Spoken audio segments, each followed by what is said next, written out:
Hello. Today we will be discussing how discussion should be discussed. In this discussion, the discussants will be discussing the topic of our discussion, which will be discussed further in a discussive tone. In other words, normally we would have a group of 5 sitting at this table. However, unfortunately today, one of our discussants, Valerie Temples, is not here. But the show must go on, as it will with you if one of your members is absent. But we will be discussing a controversial topic. Pretty much any topic is acceptable, because Mr. Robbins firmly agrees with the French philosopher Voltaire's quote, "I may not agree with what you say, but I'll defend your right to the death to say it." However, in this public school setting, there are certain parameters which you must follow. Our school board will not allow any discussion on Satanism or witchcraft or anything crude, rude, or socially unacceptable. If you are unclear, you can see Mr. Robbins and he will clarify what your discussion can be about. And also, the topics will be announced ahead of time so that if anything you think might offend you, you can talk to him and he'll come up with an alternative assignment so you can miss the discussion for that day. Now I'm going to tell you the format for the discussion which we will be using and which you will be using in your discussion. First of all are the introductions. This is when each of the discussants are introduced so we can know each other and be on the same level. Next we have the definitions, which are just to clear up anything that not everyone may know about. Then we discuss the history of the issue. And then we get into the main part of the discussion, which is talking about the specific problems for or against the issue at hand. After that, we will go into solutions to each of the problems. And then at the end, our discussion leader will summarize everything that we've said and maybe come to some conclusion of the problem. And so now we are going to go into our discussion. So just enjoy and happy discussing. Hi, my name is Travis Wyke and I'm going to be the discussion leader for today.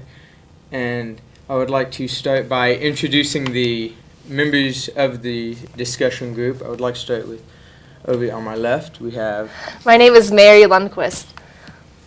My name is Thomas Kennard. And we have Val Temples, who's not with us today. My name is Curtis Glantz. Okay. Now, after we've introduced the members, we go ahead and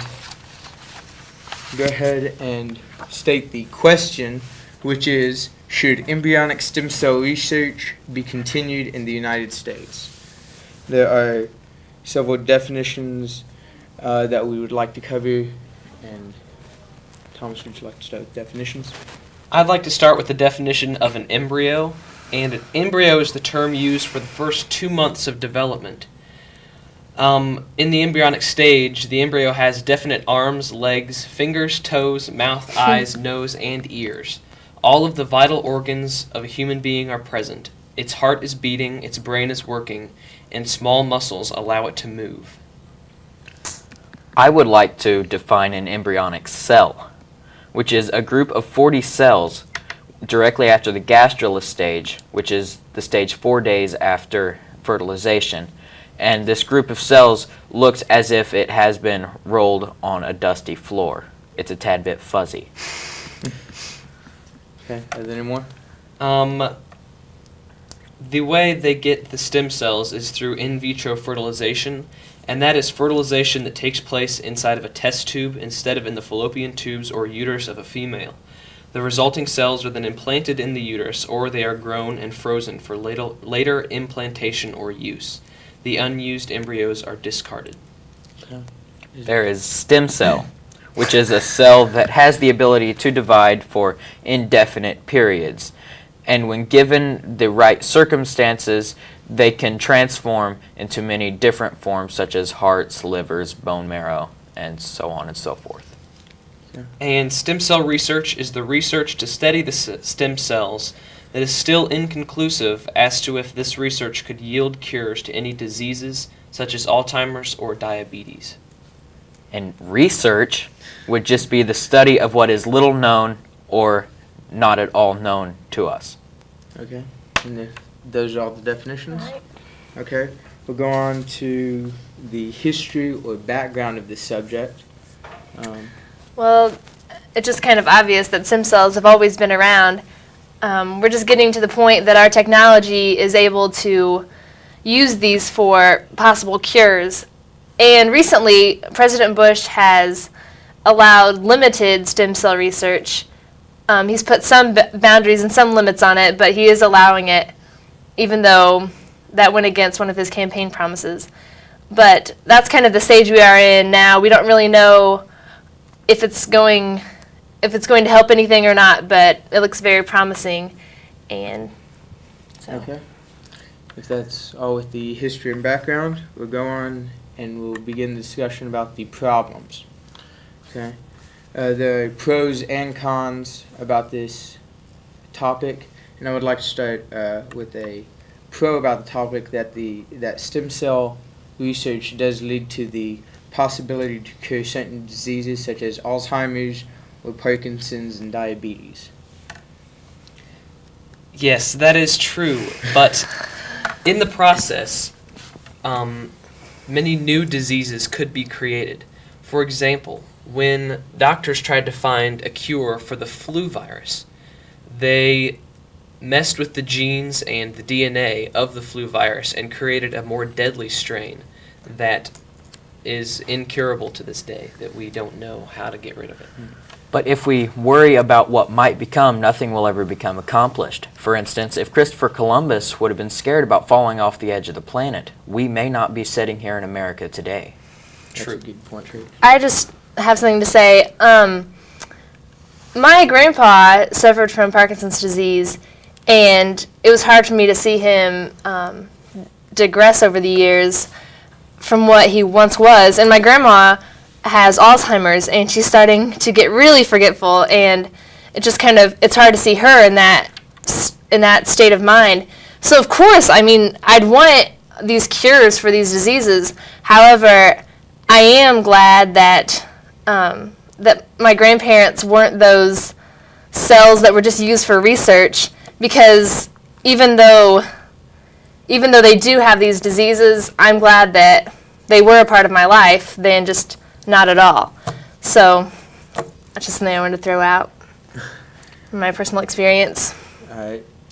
Are there any other problems? I know this is a very controversial topic. I know there are several cons to it. Well, and what Mary said leads to another problem which pro-life people always say, and that's that stem cell research the research kills innocent embryos in pursuit of these stem cells that could yield cures for diseases. And while the cures would be wonderful, it would be great if we could find a cure, it still is ending a potential life that has not given the opportunity An innocent to live. life. Right. But why not, let's go with the idea one for the many. If one life could save millions of lives, I would much rather look at it that way. And also, It's I still really a don't look risk. at these as lives. These are just a group of cells, a group of 40 cells. Those are the stem cells, though. But like I said in the definition, the embryo has all the things that a human has. You can see his fingers forming, you can see his eyes, his ear, whatever. You can see everything. He's got all his vital organs, and he's got everything he needs for life. But in these test tubes with in vitro fertilization, he doesn't get the chance to actually be born and live in this world. So if the definite arms and legs and organs and heartbeats and moving arms and legs isn't life, I don't know what life is, I guess. If we're going to go with the essence of killing life, then let's also go with the essence of, I bet you've stepped on an ant before. That is life. So you have just murdered something living, and you pro-life people should not be killing ants.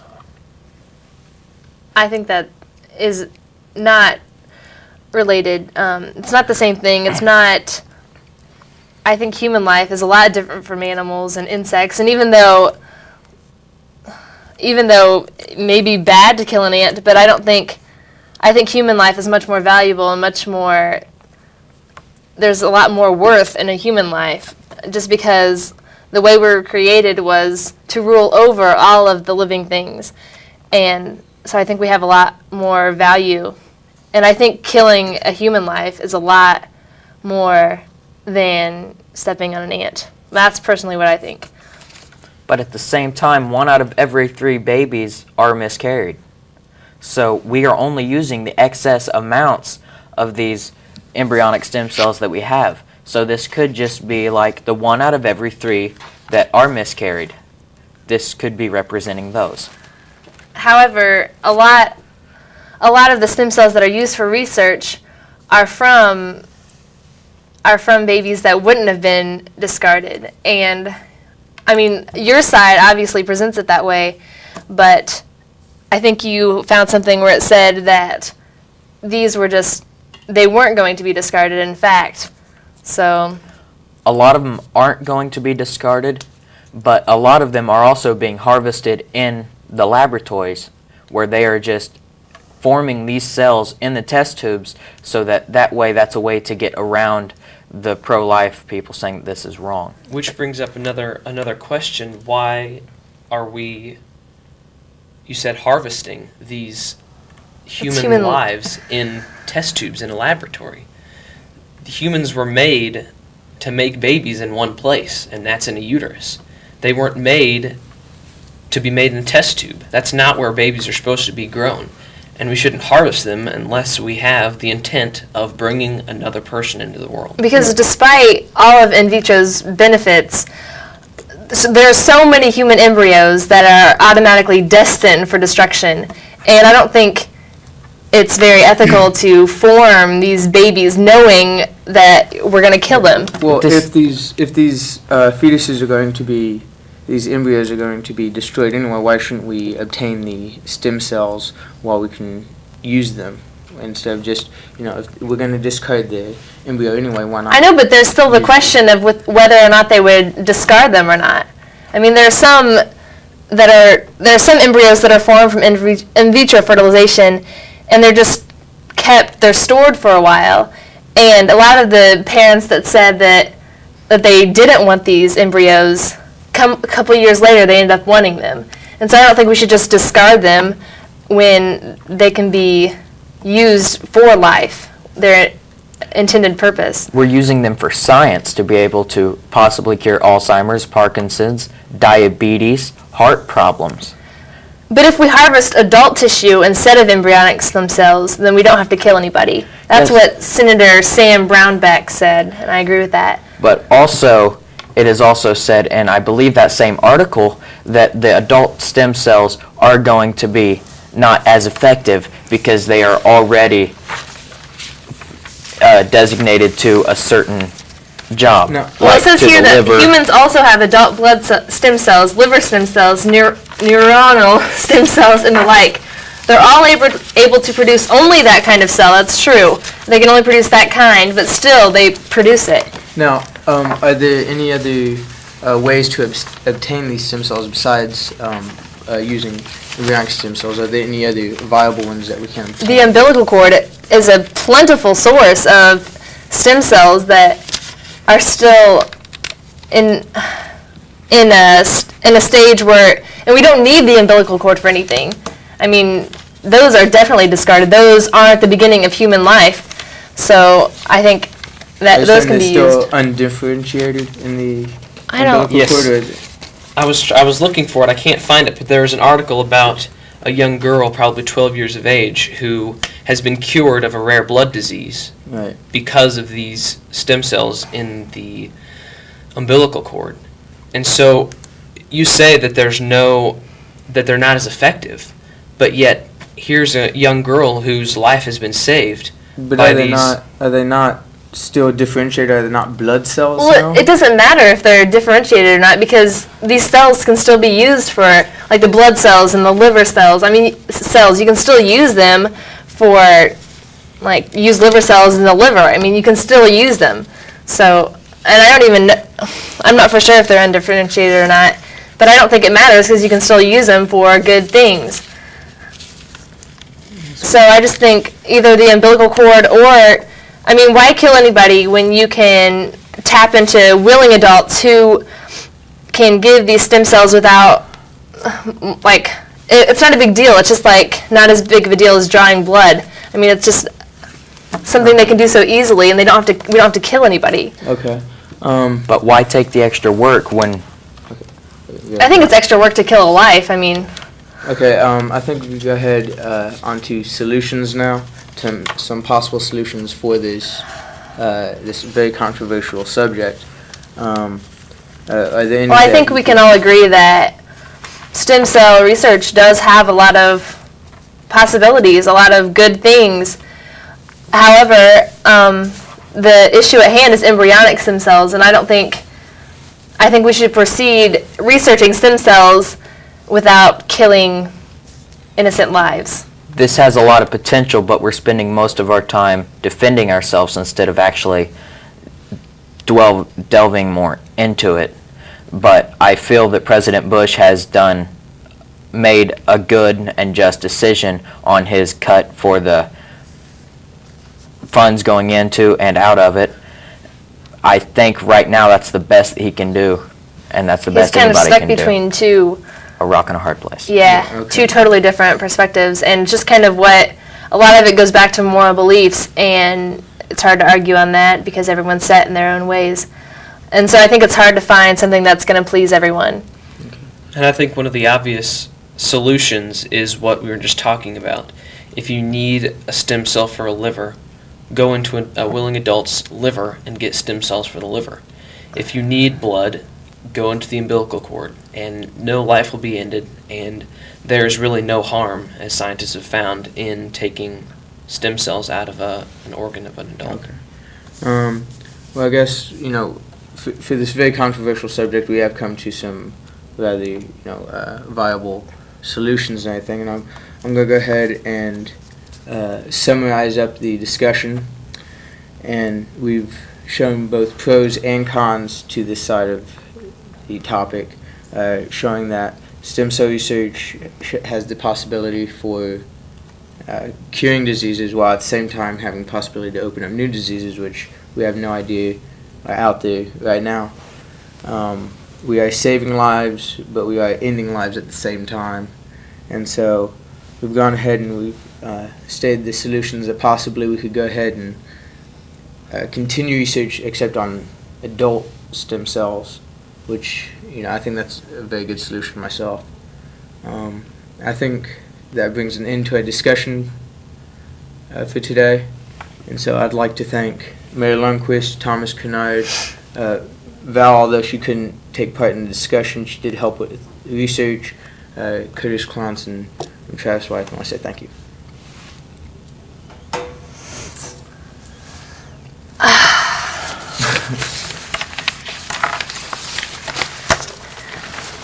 Do you think that? Yeah, definitely. I'm excited about that. I'll break. Yeah, stand up. I'm sitting down.